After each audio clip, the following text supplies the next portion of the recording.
Big boss ಪ್ರತಿ ಬಾರಿಯೂ ಒಂದೊಂದು ವಿಶೇಷತೆಗಳನ್ನು ಒಳಗೊಂಡಿರುತ್ತೆ. ಅಷ್ಟೇ ಅಲ್ಲದೆ ಪ್ರತಿ ಸೀಸನ್ನಲ್ಲೂ ಒಬ್ಬ ಅರ್ಹ ವ್ಯಕ್ತಿ ಬಿಗ್ ಬಾಸ್ ಕಿರೀಟವನ್ನು ಮುಡಿಗೇರಿಸಿಕೊಳ್ಳುತ್ತಾರೆ.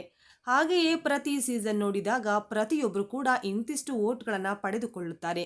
ಹಾಗೆಯೇ ಇಷ್ಟು ಸೀಸನ್ಗಳಲ್ಲಿ ಅತಿ ಹೆಚ್ಚು ವೋಟ್ ಪಡೆದುಕೊಂಡಿದ್ದ ಸ್ಪರ್ಧಿ ಯಾರೆಂದ್ರೆ ಅದು ಬಿಗ್ ಬಾಸ್ ಸೀಸನ್ 11ರ ಸ್ಪರ್ಧಿ ಹನುಮಂತು.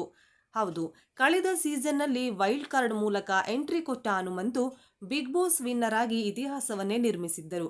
ಆವರೆಗೂ ಯಾವ ಸೀಸನ್ನಲ್ಲೂ ವೈಲ್ಡ್ ಕಾರ್ಡ್ ಮೂಲಕ ಬಂದವರು ಗೆದ್ದಿರಲಿಲ್ಲ. ಆದರೆ ಆ ಸೀಸನ್ನಲ್ಲಿ ಹನುಮಂತು ಗೆದ್ದು ದಾಖಲೆಯನ್ನೇ ಬರೆದಿದ್ದರು.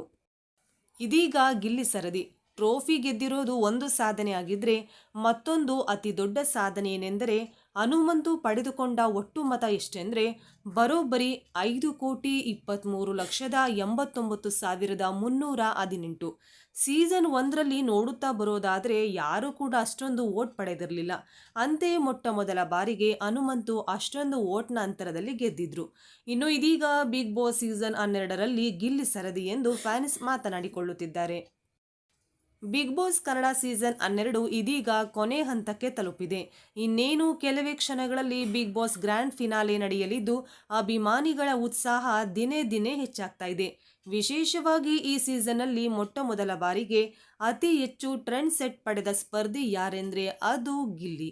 ಎಲ್ಲೆಡೆ ಮನೆ ಮಾತಾಗಿರುವ ಮಟ್ಟಿಗೆ ಜನಮನ್ನಣೆ ಗಳಿಸಿದ್ದಾನೆ. ಟಾಪ್ 6 ಹಂತಕ್ಕೆ ಪ್ರವೇಶಿಸಿದ ಬಳಿಕ ಗಿಲ್ಲಿಗೆ ಸಿಗುತ್ತಿರುವ ದೇಶ ವಿದೇಶದ ಬೆಂಬಲ ಮತ್ತಷ್ಟು ಹೈಪ್ ತಂದಿದೆ. ಹಾಗೆ ಇದೀಗ ಕೇಳಿ ಬರುತ್ತಿರುವ ಮತ್ತೊಂದು ವಿಚಾರ ಏನೆಂದರೆ ಗಿಲ್ಲಿ ನಟ ಹನುಮಂತು ಪಡೆದಿದ್ದ ರೆಕಾರ್ಡನ್ನು ಬ್ರೇಕ್ ಮಾಡಲಿದ್ದಾರೆ ಎಂದು. ಯಾರಿಗೂ ಊಹಿಸಲಾಗದ ರೀತಿಯಲ್ಲಿ ಗಿಲ್ಲಿ ಮತಗಳನ್ನು ಪಡೆದುಕೊಂಡಿದ್ದಾರೆ ಎಂದು ಹೇಳಲಾಗ್ತಾ ಇದೆ. ಇನ್ನು ಸಾಮಾಜಿಕ ಜಾಲತಾಣಗಳಲ್ಲಿ ವೈರಲ್ ಆಗ್ತಾ ಇರುವ ಕೆಲವೊಂದು ವಿಚಾರಗಳನ್ನು ನೋಡೋದಾದರೆ ಗಿಲ್ಲಿ ಈ ಬಾರಿ 10 ಕೋಟಿಗೂ ಅಧಿಕ ವೋಟನ್ನು ಪಡೆದುಕೊಂಡಿದ್ದಾರೆ ಎನ್ನಲಾಗುತ್ತಿದೆ. ಹೌದು, ಪ್ರತಿ ವರ್ಷ 2 ದಿನಗಳ ಬಿಗ್ ಬಾಸ್ ಫಿನಾಲೆ ನಡೀತಾ ಇತ್ತು.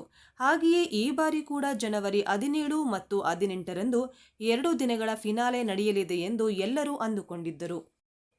ಆದರೆ ಅಂದುಕೊಂಡಂತೆ ನಡೀತಾ ಇಲ್ಲ. ಇವತ್ತು ಬಿಗ್ ಬಾಸ್ ಪ್ರೀ ಫಿನಾಲೆ ನಡೆಯಲಿದೆ. ಪ್ರೋಮೋದಲ್ಲಿ ತೋರಿಸಿರುವ ಪ್ರಕಾರ ಇಂದು ಎಂದಿನಂತೆ ರಾತ್ರಿ 9 ಗಂಟೆಯಿಂದ ಎಪಿಸೋಡ್ ಶುರುವಾಗಲಿದೆ.